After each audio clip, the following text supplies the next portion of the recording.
Hi, it's Alaska Granny. I'm at a granny camp, which is my off-grid Alaska cabin. There's no running water, there's no electricity. Maybe you've seen some of my videos out at granny camp before. It's one of my favorite places. Summer's winding down and granny camp is not insulated, so they spend time out here when the weather is warm enough, which it's still warm enough. It's in the 40s, but it's raining. And the other day, there had been, I thought, some kind of a leak because there was a puddle on the floor, but it's continued to rain and the puddle has disappeared, so keep your fingers crossed. Maybe the roof at granny camp is okay. I've called someone to come and look at it and they haven't had a chance yet, and who knows when the weather could change and they can't get back out here because snow will be falling soon.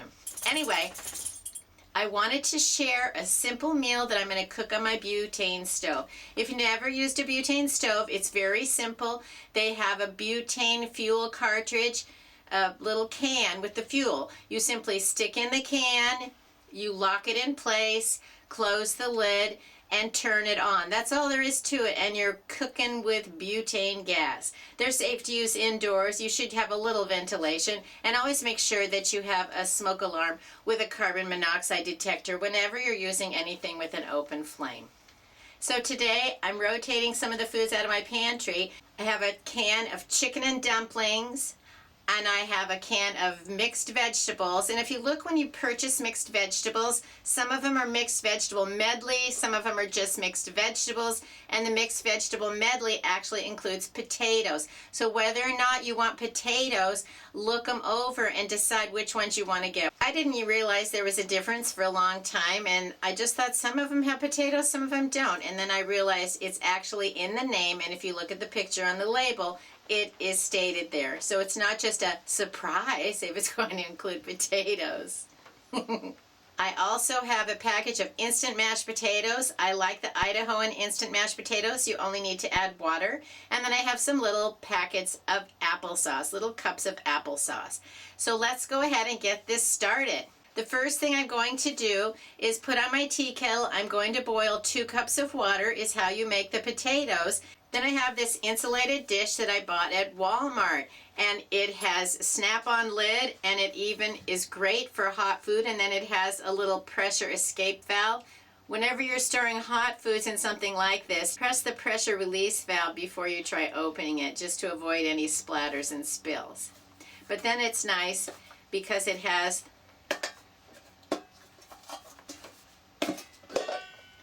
you can see it's nice stainless steel. It has a very secure lid, and it has the insulated ring that's keeping it airtight and watertight, leak-proof, pretty leak-proof anyway. I'm not sure very many things are literally leak-proof, but this one works pretty well. I have my package of Idahoan baby mashed potatoes. I can put it into my insulated dish.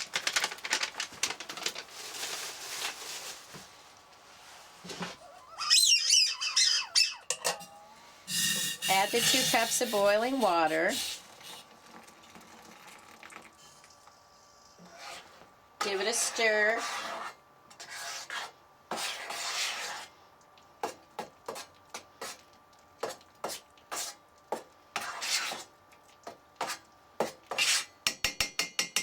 They're so easy and they're so delicious. Look at them. They're already looking great. Now I'm going to put on the insulated lid, and that'll keep them warm until the rest of my meal is prepared.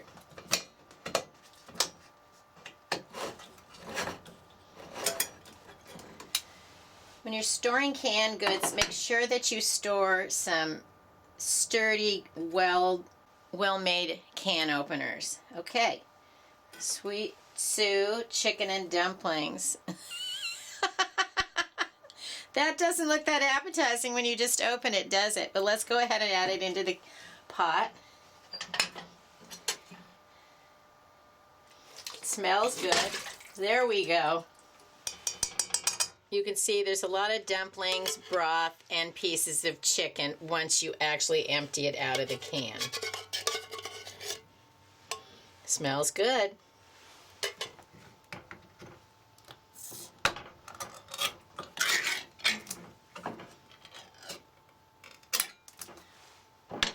I'm going to use just the mixed veg because I have mashed potatoes, so I don't need more potatoes.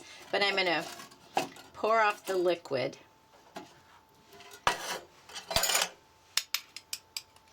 And I'm only going to add part of the can. Let's relight the stove.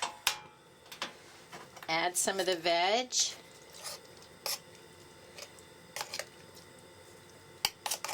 About half of the can.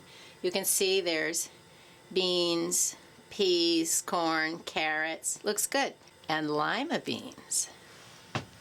Having already prepared meals in a can means you just have to heat things up if you need dinner in an apocalypse, in an emergency, or just out of your prepper pantry.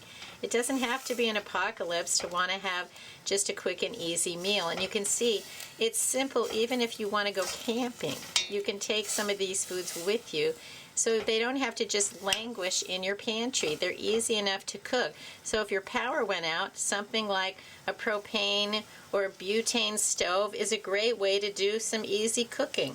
But since I only have one burner, that's why it's nice to have the insulated pot to hold the mashed potatoes so that I can have more than one thing ready at a time.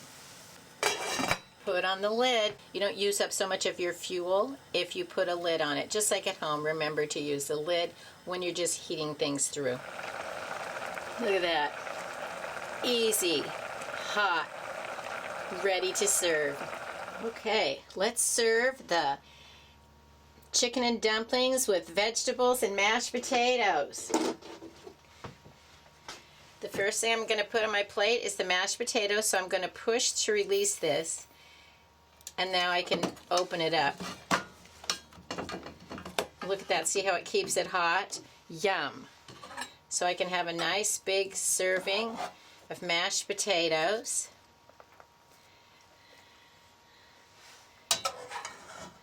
Some nice scoops of chicken and dumplings. You can see there's chicken in there, little bits of chicken, but there's plenty of it. There's dumplings and gravy-ish sauce and lots of vegetables. Does that look good? Are you having fun at Granny Camp? Are you hungry? You hungry for chicken and dumplings? Dinner is served by the candlelight of citronella candles. There aren't any more mosquitoes this time of year, but you can still use your candles to light up the area. Oh, do you see how steamy it is? Part of that is because it's a little bit cold out. Let's go ahead and try this. It looks good.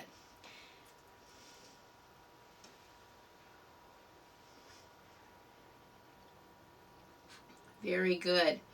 No effort, no starving. There's a lot of reasons to have a full pantry of foods that are easy to prepare. You just heat them up and you have a meal on the table. Also have some just grab and go things like granola bars. Oh, there goes my solar light again.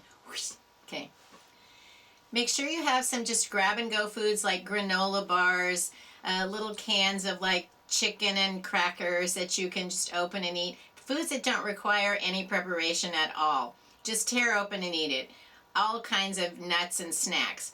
Then you want to have a large supply of just barely any cooking, open and eat type of foods like canned goods and packaged foods, just like these.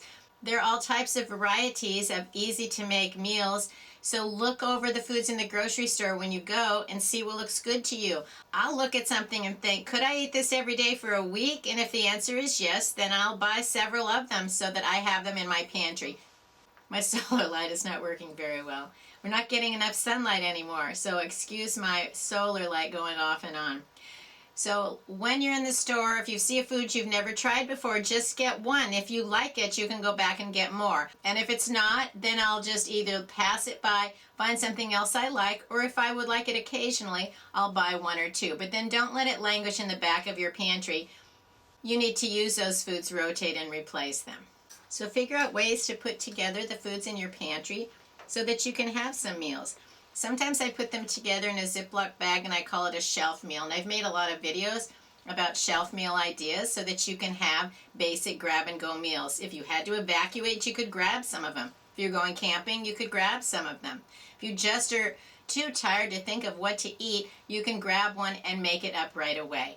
So there's a whole lot of reasons why we want to be prepared and have ideas when we buy food, how we're going to use it. Don't just buy random ingredients. Decide, how am I going to use it? Then you don't have to just rely on your memory when you have too many other things to do to decide what's for dinner. Have you ever been in the predicament when you ask your family, what do you want for dinner, because your mind is too boggled to even think of it? If I already knew what I wanted for dinner, I'd be making it. So if I ask you, what do you want for dinner, please give me a suggestion. I have an applesauce cup for dessert. Let us know in the comments below, what types of foods are you putting together, what are you making, and are you rotating the foods that you have so that you can use, rotate, replace. That's how you have the most successful prepper pantry, because you know how to use the foods you have, and then you're resupplying it, restocking it, so that the food is always fresh and going to be good to eat. Teddy, want some chicken? Yeah, Teddy likes it too. Yes, make sure you're prepping for your pets as well. Yeah. Yum.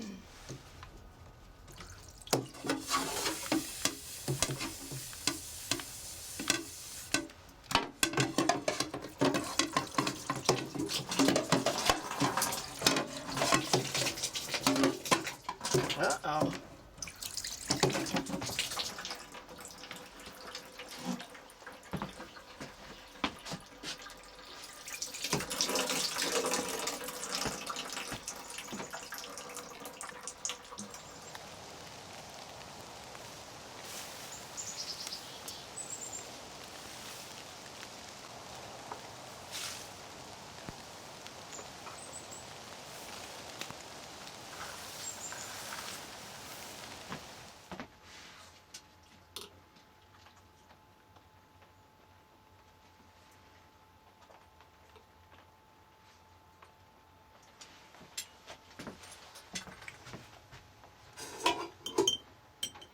I hope you'll like my video, share it with someone else you think might enjoy it, and please subscribe to the Alaska Granny channel.